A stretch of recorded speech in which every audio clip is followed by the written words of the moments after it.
Hello दोस्तों, स्वागत है आप सभी लोगों का राजस्थान एकेडमी पर। मैं परवीन सिंह आप सभी लोगों के साथ में इस वीडियो के माध्यम से बात करने वाला हूं लैब असिस्टेंट यानी प्रयोगशाला सहायक के लिए जो केमिस्ट्री यानी रसायन विज्ञान का टॉपिक दे रखा है आपके एस ब्लॉक के अंतर्गत हम बात कर रहे थे वर्ग 2 के तत्वों के बारे में।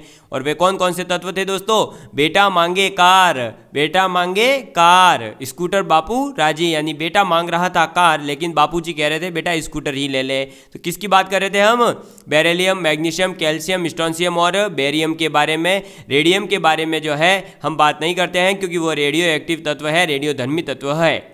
ठीक है, उसके बाद में कल लास्ट क्लास के अंदर जब हम बात कर रहे थे तो हमने बात करी थी किसके बारे में? H2 यानी डाई हाइड्रोजन के साथ में जो है सारी मृदा धातुओं की रिएक्शन कैसे होती है और किस प्रकार से ये हाइड्राइड बनाकर देते हैं। और इसके अंदर जो है आप लोगों को ये भी बताया था कि ये जो हाइड्राइड है वो आपके जब जल के साथ यानी H2O के साथ में रिएक्शन करते हैं तो एक हाइड्रोक्साइड भी बना करके देते हैं और जिसके अंदर ये जो हाइड्राइड होता है ये एज ए अपचायक की तरह काम करता है या अपचायक की तरह व्यवहार करता है। अब हम बात करने वाले हैं आज हैलोजन के साथ में जब इनकी क्रियाशीलता किस प्रकार से रहती है। ठीक है, यानी कि जब आप सारे मृदा धातुओं की अभिक्रिया हैलोजन के साथ करवाएंगे तो किस प्रकार की रिएक्शन होगी। तो आप लिखेंगे हैलोजन के साथ क्रियाशीलता। ठीक है, तो हमारा टॉपिक क्या है? हैलोजन के साथ में क्रियाशीलता के ऊपर हम बात करने वाले हैं। अब हैलोजन के साथ में इनकी क्रियाशीलता के बारे में अगर बात की जाए तो सबसे पहले तो आपको एक बात याद रखनी है कि जितने भी सारे मृदा धातुएं हैं वे सभी हैलोजन के साथ में अभिक्रिया जो करेगी वो हाई टेम्परेचर के ऊपर करती है। किस पे करती है? हाई टेम्परेचर के ऊपर करते हैं। ये चीज़ आपको याद रखनी है। और जब इनकी अभिक्रिया होती है तो हम एग्जाम्पल ले रहे हैं रिएक्शन का कि आपका कोई भी सारे मृदा धातु ले लीजिए, उसकी जैसे ही हैलाइड के साथ में अभिक्रिया होगी और आप इसको टेम्परेचर दे करके हीट करेंगे तो ये बन गया हमारा क्या? MX2। क्या बन गया? MX2। ये क्या है? हमारा एक हैलाइड है और यहाँ पर आप जो है X के रूप में क्या क्या ले सकते हैं? तो X के रूप में आप फ्लोरीन ले सकते हैं, क्लोरीन ले सकते हैं और ब्रोमीन ले सकते हैं। ये चीज़ आपको याद रखनी है। ठीक है, क्लियर है आप सभी लोगों के लिए? तो आप क्या क्या ले सकते हैं? फ्लोरीन ले सकते हैं, क्लोरीन ले सकते हैं और ब्रोमीन ले सकते हैं। अब इसका जो है दोस्तों हम एक एग्जाम्पल लेकर के समझेंगे इस बात को कि किस प्रकार से जो है ये अभिक्रियाएं होती है। ठीक है, चलिए सबसे पहले हम देखेंगे कि हमने लिया एक क्या दोस्तों? Beryllium oxide. इसकी अभिक्रिया अमोनिया के साथ में और इसके साथ में अभिक्रिया करवाते हैं और एक हम ले रहे हैं हैलाइड HF। जैसे ही ये अभिक्रिया होती है तो इसमें आपका H2O जो होता है वो निकलता है और यहाँ बन जाता है NH4 होल ट्वाइस BeF4। और जब इसे आप हीट करते हैं तब हमारे बनता है क्या? बेरिलियम फ्लोराइड यानी BeF2 प्लस आपके बन जाता है 2NH4F। समझ में आ गई बात? क्लियर है? तो बेरिलियम ऑक्साइड की अभिक्रिया जब हम अमोनिया और HF के प्रेजेंट में रिएक्शन करवाते हैं तो हमारी ये बैलेंस होकर के बन जाती है NH4 होल ट्वाइस BeF2। इसको हीट करने पर, इसका तापीय अपघटन करने पर हमें मिल जाता है बेरिलियम फ्लोराइड यानी BeF2 प्लस NH4F। ठीक है, समझ में आ गई बात? क्लियर है आप सभी लोगों के लिए? तो इस चीज़ को आप याद रखेंगे कि जब भी हमारे पास में सारी मृदा धातुएं हैं उनकी अभिक्रिया हैलोजन के साथ में हम करवाएंगे उच्च ताप के ऊपर तो ये जो है क्या दे देंगे? हमें हैलाइड दे देंगे। वो किस फॉर्म में होंगे?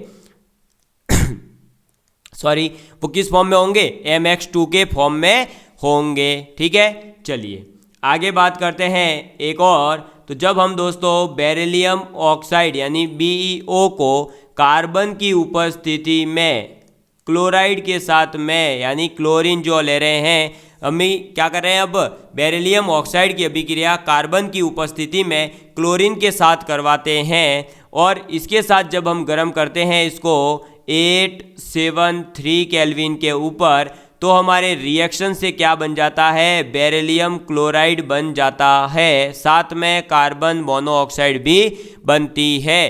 तो यहाँ पर आपसे अगर पूछा जाए कि आपका बेरिलियम फ्लोराइड आप जो है किसके तापीय अपघटन से बना सकते हैं, तो NH4 BeF4 के तापीय अपघटन से। साथ ही साथ आपसे अगर पूछा जाए कि बेरिलियम ऑक्साइड और कार्बन की उपस्थिति में आप अगर इसकी क्लोरीन से अभिक्रिया करवाएंगे तो आपको क्या मिलेगा, तो आपको मिलेगा बेरिलियम क्लोराइड मिलता है। ये चीज़ें आपको याद रखनी है, ये डायरेक्ट लाइन टू लाइन आपसे पूछी जा सकती है। ये जो बेरिलियम क्लोराइड बना है, इस बेरिलियम क्लोराइड की अभिक्रिया अभी हम आगे देखेंगे, जैसे ही जल से करवाते हैं तो हमें बेरिलियम हाइड्रोक्साइड भी मिलता है। ठीक है, चलिए अब आप इस हैलोजन के साथ में अभिक्रिया से ये हो जाएगा। ये दो एग्जाम्पल देख लिए। अब इनकी आपको जो है एक बात याद रखनी है कि ये जितने भी बेरिलियम हैलाइड, क्या बेरिलियम हैलाइड जो होते हैं वो सहसंयोजक यानी कि हम क्या सकते हैं, कोवेलेंट नेचर के होते हैं, सहसंयोजक प्रकृति का होने के कारण। ठीक है, इनकी प्रकृति कैसी होती है, सहसंयोजक होती है, कोवेलेंट नेचर इनका होता है। इस वजह से ये सभी जो है आपके क्या होते हैं दोस्तों, कार्बनिक विलायकों यानी कि ऑर्गेनिक सॉल्वेंट, कार्बनिक विलायकों में घुलनशील। ठीक है, ऑर्गेनिक सॉल्वेंट जो होते हैं उनके अंदर ये क्या होते हैं, घुलनशील होते हैं। ये चीज़ आपको याद रखनी है कि जो बेरिलियम के हैलाइड्स हैं, ठीक है, वो हैलाइड्स क्या होते हैं, कोवेलेंट नेचर के होते हैं, सहसंयोजक प्रकृति के होते हैं।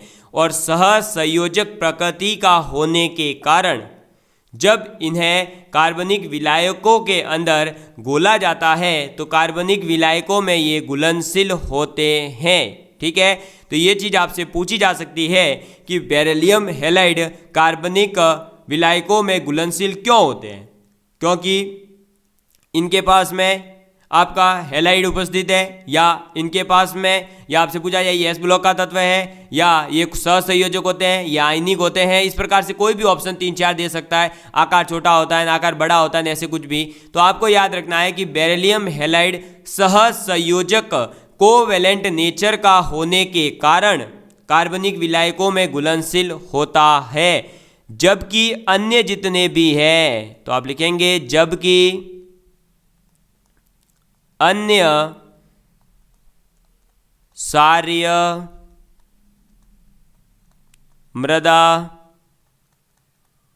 धातु यानी कि अन्य मृदा धातुएं जो हैं आपकी, भाई बेरिलियम के अलावा और भी तो है, बेटे के अलावा कौन कौन है, मांग रहा है, कार है, स्कूटर है, बापू है। तो ये सब जो है अन्य सार्य मृदा धातु हैलाइड जो होते हैं, हैलाइड आयनिक, कैसे, आयनिक, आयनिक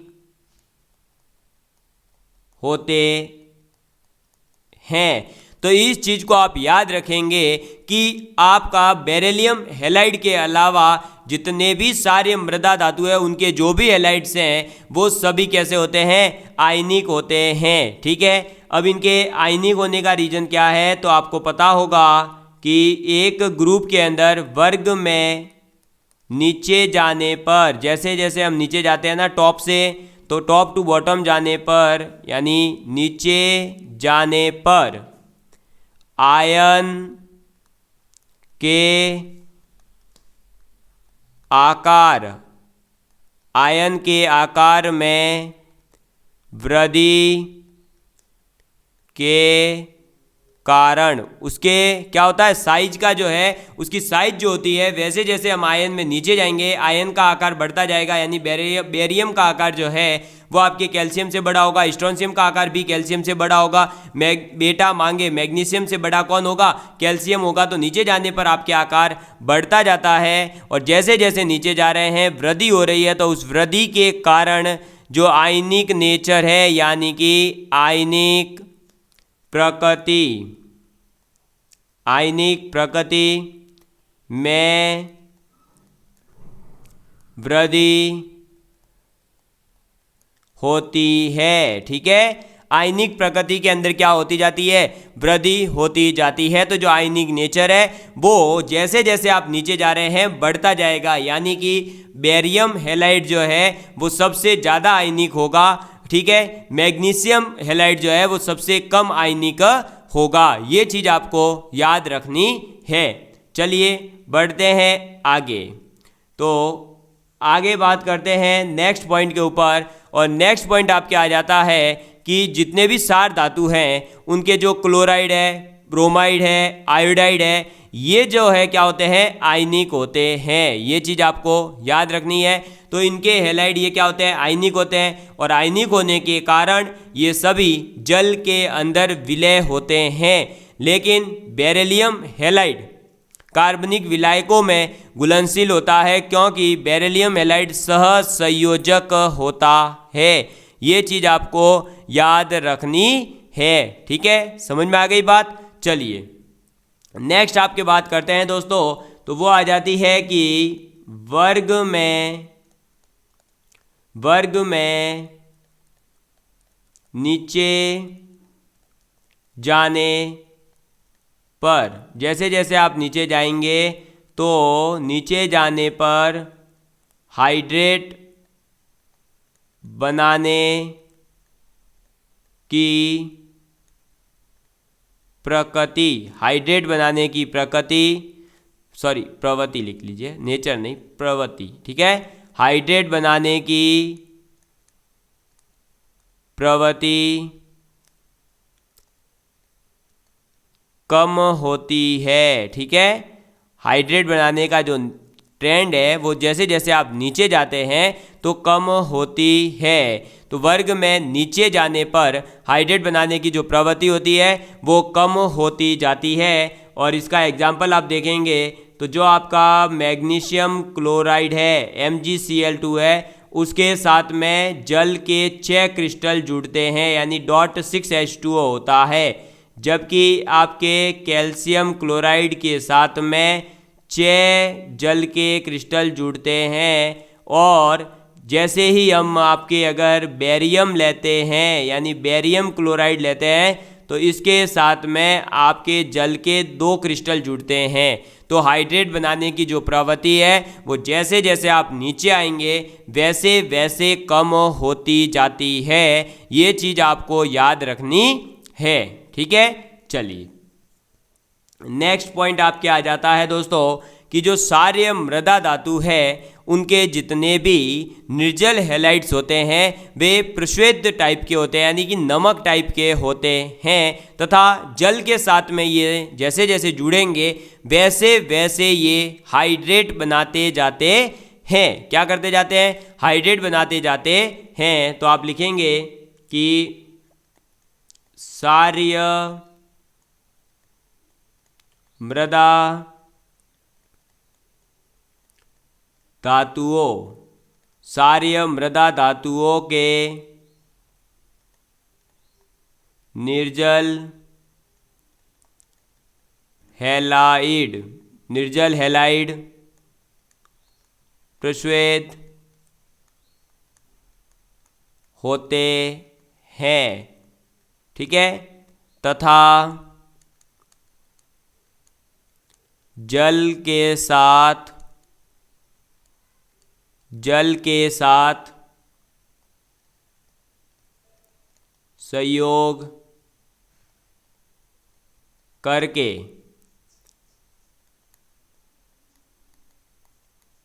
हाइड्रेट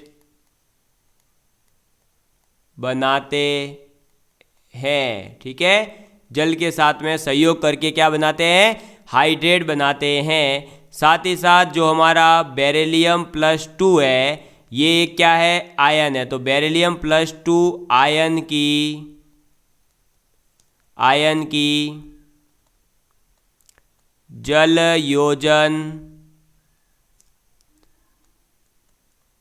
ऊर्जा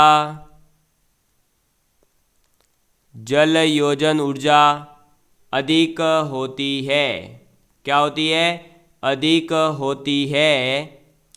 इस कारण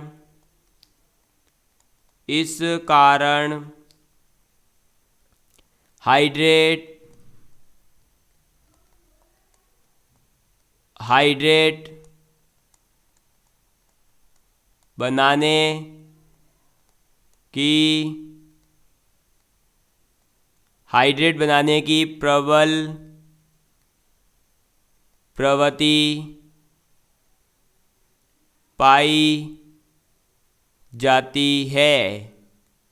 ठीक है, तो सारे मृदा धातुओं के निर्जल हैलाइड जो है वो प्रश्वेत होते हैं और साथ ही साथ इनकी जल के साथ में जैसे जैसे अटैचमेंट होती है ये क्या बनाते जाते हैं, हाइड्रेट बनाते जाते हैं। लेकिन हम बात कर रहे हैं पर्टिकुलर एक बेरिलियम हैलाइड की।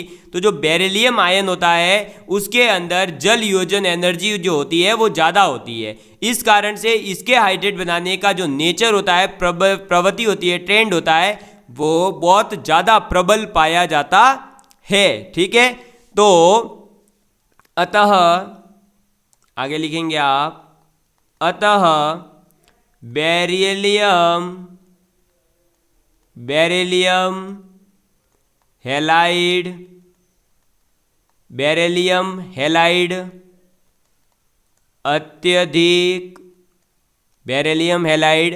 अत्यधिक प्रश्वेत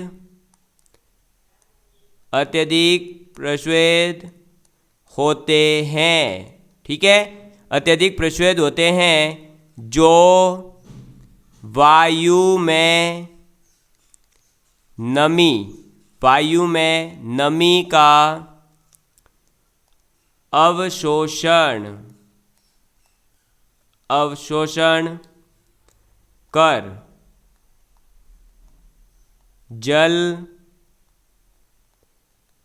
अपघटित हो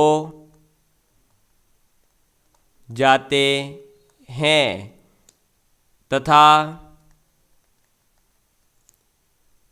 हाइड्रोजन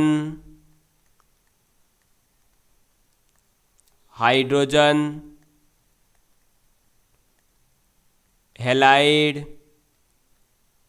के धूम बनाते हैं। ठीक है, तो देखिए दोस्तों, सारे मृदा धातुओं के जो निर्जल हैलाइड है वो प्रश्वेत होते हैं तथा ये जल के साथ में सहयोग करके हाइड्रेट बनाते हैं। अब हम बात कर रहे हैं बेरिलियम आयन की, जिसकी जल योजन ऊर्जा सबसे अधिक होती है। इस वजह से ये इसके अंदर हाइड्रेट बनाने की जो प्रवृत्ति है, ट्रेंड है, वो बहुत ज़्यादा प्रबल पाया जाता है। इस वजह से जो बेरिलियम हैलाइड होते हैं वो अत्यधिक प्रश्वेत होते हैं और जो कि वायु में नमी का अवशोषण करके जल को अपघटित हो जाते हैं और हाइड्रोजन हैलाइड जो बनते हैं वो क्या करते हैं, धूम बनाते हैं, यानी एक धुएं टाइप का बनाते हैं, धुआं जिसे कहते हैं ना। और वो धुआं जो है स्मोक टाइप का बनता है, स्मोक जो है उड़ जाती है, जिसका एक एग्जाम्पल हम देख रहे हैं रिएक्शन के रूप में। तो जैसे ही हम बेरिलियम क्लोराइड की अभिक्रिया जल के साथ करवाएंगे 2H2O से, तो ये हमें क्या देंगे, ये हमें देंगे बेरिलियम हाइड्रोक्साइड और साथ में आपका हाइड्रोजन हैलाइड। और ये हाइड्रोजन हैलाइड जो है एक धूम बन रहा है, यानी ये उड़ जाएगा, धुएं टाइप का बनेगा और ये बैलेंस हो जाएगी 2 लगते ही, यहाँ पर ये हो गई बैलेंस। ठीक है, तो ये चीज़ आपको याद रखनी है कि बेरिलियम क्लोराइड की अभिक्रिया जब आप H2O यानी जल के साथ करवाते हैं तो बेरिलियम हाइड्रोक्साइड बनता है और उसके साथ में हाइड्रोजन क्लोराइड बनता है। और ये जो हाइड्रोजन क्लोराइड है वो उड़ जाएगा, क्योंकि ये एक धूम के रूप में बनेगा, धुएं के रूप में आप समझ सकते हैं, स्मोक के रूप में बनेगा और जो कि उड़ जाएगा। समझ में आ गई बात। इस चीज को आप याद रखिएगा जरूर जरूर जरूर, क्योंकि ये चीज पूछी जा सकती है कि जब आप बेरिलियम हैलाइड की अभिक्रिया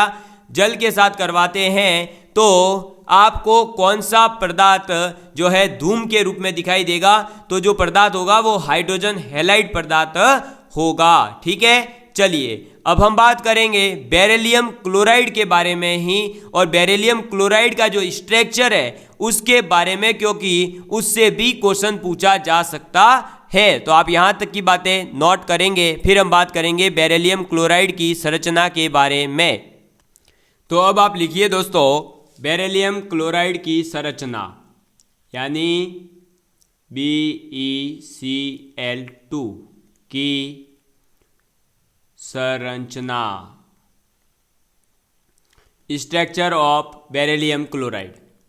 इसका स्ट्रक्चर याद रखना बहुत ज़रूरी है, क्योंकि इससे जो है आपके यहाँ क्वेश्चन बना जा सकता है।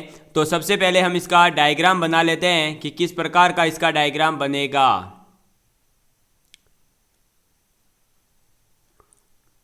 ठीक है, इस डायग्राम को भी आप याद जरूर रखिएगा, क्योंकि इस डायग्राम से क्वेश्चन पूछा जा सकता है। इसके अंदर मैं एंगल वगैरह बहुत सारी चीज़ें बताने वाला हूँ। यह आ गया बेरिलियम, इधर आ जाएगा क्लोराइड, इधर आ जाएगा आपके बेरिलियम, फिर ये यहाँ पर आ जाएगा आपके वापस से क्या Cl यानी क्लोरीन, फिर ये वापस से इस टाइप से बड़ा ये बॉन्ड है। ठीक है, ये बॉन्ड जो है इसी टाइप का है, मतलब इसको अलग शेप मत मान लेना। ये आ गया बेरिलियम, फिर इससे जुड़ेगा आपका Cl। सर ये अलग से बॉन्ड है क्या? नहीं, ये 3D बॉन्ड को रिप्रेजेंटेशन कर रहा है और कुछ भी नहीं है। ठीक है, ये वापस से यहाँ Cl जुड़ेगा, ये यहाँ जुड़ेगा,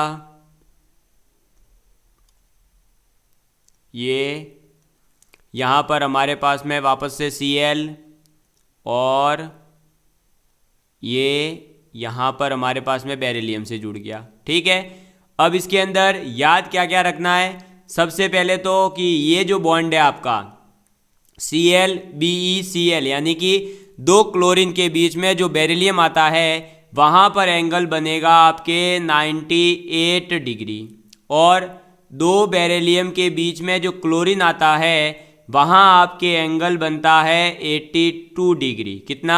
82 डिग्री। ठीक है, और ये जो दो बेरिलियम है, इन दोनों बेरिलियम के बीच की दूरी कितनी है?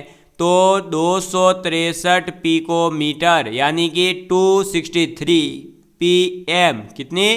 263 pm। ये चीज़ आप याद रख लेंगे। अरे ये चीज़ आप याद रख लेंगे या नहीं? याद रखनी पड़ेगी। समझ में आ गई बात? क्लियर है? अब ये जो हमारे पास में डायग्राम बना है इसके बारे में और भी कुछ जानकारियाँ आपको याद रखनी है। जैसे कि सबसे पहले तो कि ये जो डायग्राम दिख रहा है ये ठोस अवस्था में एक बहुलक श्रृंखला संरचना में होता है। ठीक है, तो आप ये लिख लीजिए, ठोस अवस्था में, ठोस अवस्था में यह बहुलक श्रृंखला संरचना,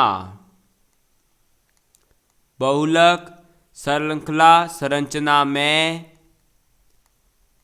होता है।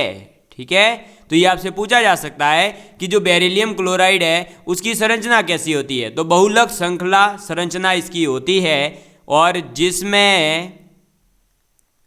जिसमें प्रत्येक बेरिलियम बेरिलियम परमाणु, प्रत्येक बेरिलियम परमाणु कैसा होता है? sp3। कैसा? sp3 हाइब्रिडाइजेशन इसका होता है, यानी sp3 संकृत होता है। ये चीज़ आपको याद रखनी है। आपसे पूछा जा सकता है कि बेरिलियम क्लोराइड जो है उसका हाइब्रिडाइजेशन क्या होता है? तो sp3। ठीक है, और ये 4 क्लोरीन परमाणुओं, कितने? 4 क्लोरीन परमाणुओं से घिरा, कितने, 4 क्लोरीन परमाणुओं से घिरा होता है। ठीक है, 4 क्लोरीन परमाणुओं से घिरा होता है, ये चीज़ आपको याद रखनी है। साथ ही साथ आपके 2 क्लोरीन परमाणु, कितने, 2 क्लोरीन परमाणु सहसंयोजक यानी कि कोवेलेंट बॉन्ड, सहसंयोजक बंधों से, जबकि भाई 2 क्लोरीन परमाणु जो है ये किससे जुड़े हुए हैं, आपके सहसंयोजक से, बेरिलियम से 2 जुड़े हुए हैं ना, ये देखो Cl, ये इनकी बात कर रहा हूं, ऐसे नहीं ये एक सर्कल घूम रहा, उधर ही देखते रहो, ये रे 2 Cl, तो बंधों से, जबकि अन्य 2 उप सहसंयोजक, कैसा भाई, 2 तो जुड़े हुए हैं सहसंयोजक के साथ में और 2 जुड़े होते हैं उप सहसंयोजक। ठीक है, उप सहसंयोजक बंधों द्वारा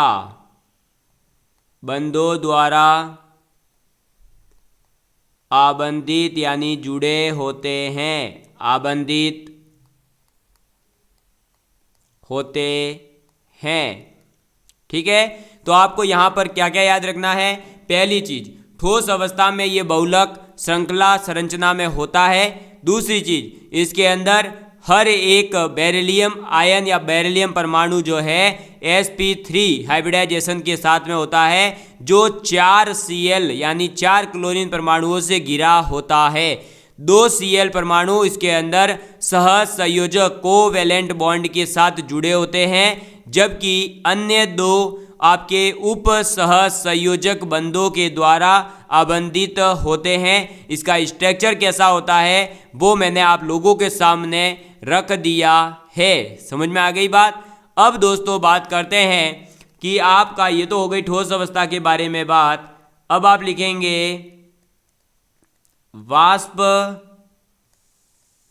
अवस्था, वेपर स्टेज के अंदर। ठीक है, तो वाष्प अवस्था में बेरिलियम क्लोराइड क्लोरो सेतु यानी कि क्लोरो ब्रिज द्युलक बनाता है, जो 1200 केल्विन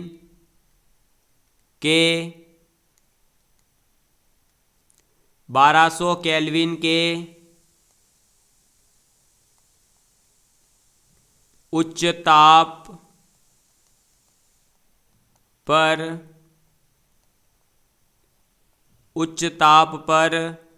रेखीय एकलक में वियोजित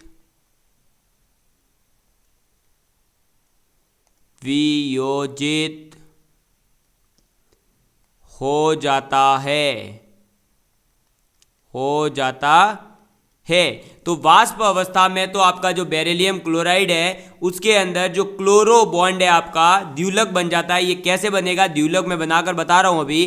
साथ ही साथ जो एक रेखीय एकलक बन रहा है वो भी मैं आपको बता देता हूं कि ये कैसे वियोजित होता है। तो बेरिलियम क्लोराइड आपका वियोजित होकर के कुछ इस प्रकार का ये बन जाता है, ClBe,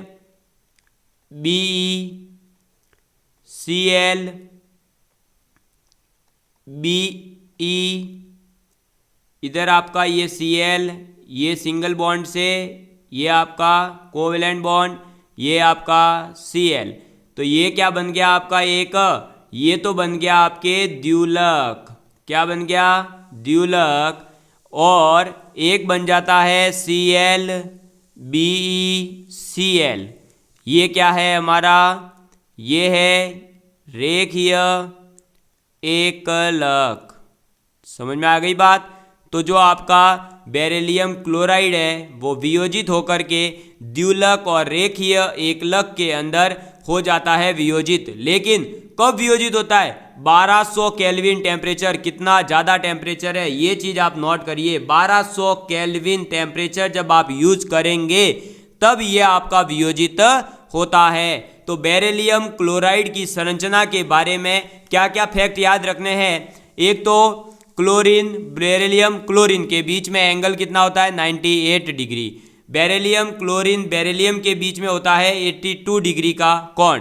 और बेरिलियम की डिस्टेंस होती है 263 पिकोमीटर। ये ठोस अवस्था के अंदर बहुलक श्रृंखला संरचना में होता है जिसके अंदर प्रत्येक बेरिलियम आपका sp3 संकरित होता है और 4 क्लोरीन परमाणुओं से घिरा होता है। 2 क्लोरीन परमाणु तो होते हैं सहसंयोजक बंध वाले और 2 होते हैं आपके उप सहसंयोजक बंध वाले। वाष्प अवस्था के अंदर बेरिलियम क्लोराइड का जो क्लोरो सेतु है वो द्विलक बन जाता है और 1200 केल्विन के उच्च ताप पर जब आप इसे करते हैं तो ये वियोजित होकर के रेखीय एकलक में वियोजित हो जाता है और ये वियोजित होकर के द्विलक और एक रेखीय एकलक बनता है। वो डायग्राम कैसा होगा वो भी मैंने आप लोगों को दिखा दिया है। समझ में आ गई बात? क्लियर है आप सभी लोगों के लिए? किसी प्रकार का कोई डाउट हो तो जरूर कमेंट करके आप पूछ लिया करें। और अब हम बात करने जा रहे हैं किसके बारे में? तो द्रव अमोनिया का जो विलयन है उसके साथ जब इनकी अभिक्रिया होगी तो क्या होगा। तो ये हमारी रिएक्शन है 5वीं, हेलोजन थी 4थी। तो आप लिखेंगे द्रव अमोनिया में विलयन। ठीक है।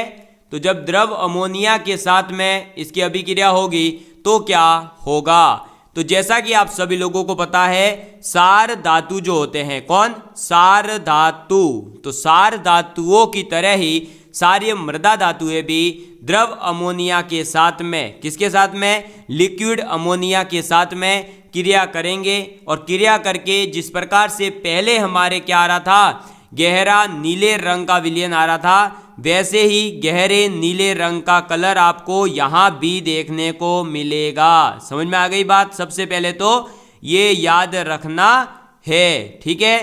तो चलिए अब इसके बारे में बात कर लेते हैं कि ये भी क्या देगा? गहरा नीला रंग ही देगा। क्यों देता है मैं डायरेक्ट रिएक्शन से समझा देता हूँ। जब आपने किसी भी मेटल की अभिक्रिया करवाई किसके साथ में? द्रव अमोनिया के साथ, उसके मोल मान लो X+Y के फॉर्म में है और ये अमोनिया, इसके साथ अभिक्रिया करवाने पर हमारा बन चुका है MnH3 की पावर +2 और साथ में ये क्या देता है हमें? एक अमोनीकृत नीले कलर का इलेक्ट्रॉन। ये देखिए NH3 और ये माइनस। ये जो विलयन है हमारा इलेक्ट्रॉन वाला विलयन, ये कैसा होता है? ये नीला होता है। कैसा होता है? नीला विलयन, यानी ब्लू कलर का होता है।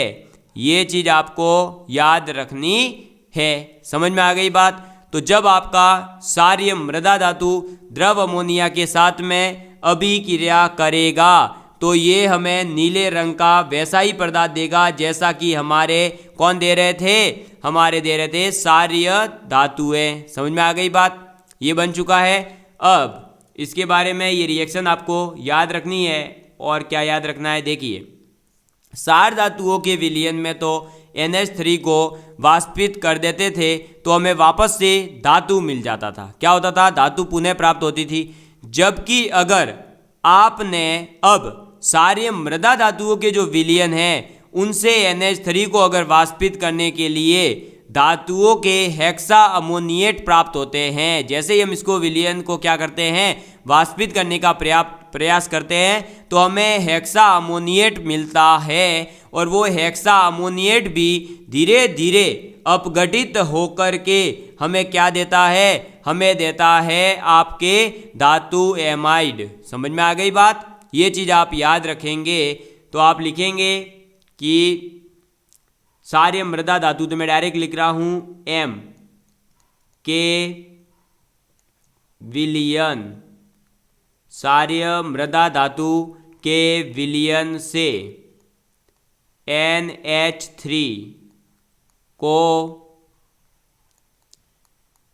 वाष्पित करने पर धातुओं के हेक्सा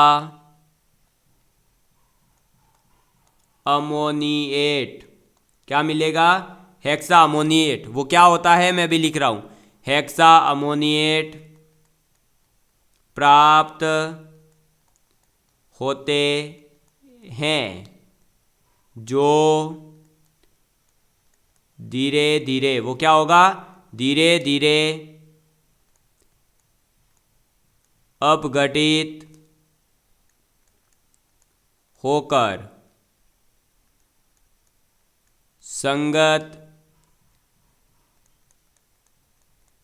धातु